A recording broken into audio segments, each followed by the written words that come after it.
नमस्कार मंडळी, कसे आहात तुम्ही? मराठी टीव्ही विश्वातील सर्वाधिक लोकप्रिय शो म्हणजे महाराष्ट्राची हास्य जत्रा. आज महाराष्ट्रातील घराघरात हा कार्यक्रम संपूर्ण कुटुंब एकत्र टीव्ही समोर बसून पाहतं. या कार्यक्रमाने इंडस्ट्रीला अनेक नवे दमदार कलाकार दिले. त्यातीलच एक नाव म्हणजे विराज जगताप. आज विराज घराघरात पोचला असला तरीही रंगमंचापर्यंत पोचण्याचा त्याचा प्रवास खूपच खडतर होता. या कार्यक्रमात तो असिस्टंट डायरेक्टर म्हणून काम करताना त्याला मिळालेला ओरडा, ते कार्यक्रमातील एक अभिनेता म्हणून मंचावर उभं राहण्याचा संघर्ष त्याने सर्वांसोबत शेअर केला. राष्ट्रीय मराठीला दिलेल्या एका मुलाखतीत विराज जगतापने हास्य जत्रेच्या सेटवर घडलेला एक किस्सा शेअर केला. विराजने या शोमध्ये अभिनेता म्हणून कॅमेऱ्यासमोर येण्याआधी पडद्यामागे सहाय्यक दिग्दर्शक म्हणून काम पाहायचा.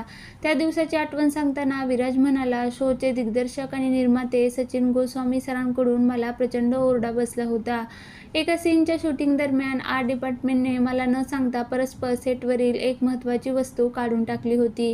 जेव्हा शूटिंग सुरू झाले आणि गोस्वामी सरांच्या ते लक्षात आले तेव्हा त्यांनी मला विचारले.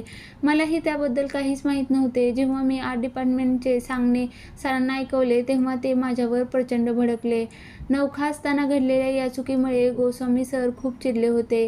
विराजने पुढे सांगितले, चालू शूटिंग थांबवून सर मला इतके ओरडले की ते म्हणाले, पुन्हा जर अशी चूक झाली तर आपली बॅग उचलायची आणि निघून जायचं, परत सेटवर यायचे नाही.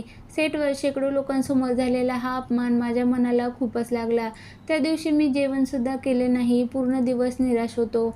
महत्त्वाची बाब म्हणजे विराजचा तो चेहरा आणि झालेला प्रकार पाहून शोची लाडकी सूत्रसंचालक प्राजक्ता माळी त्याच्याजवळ आली आणि तिने त्याच्या खांद्यावर हात ठेवून त्याचे सांत्वन केले.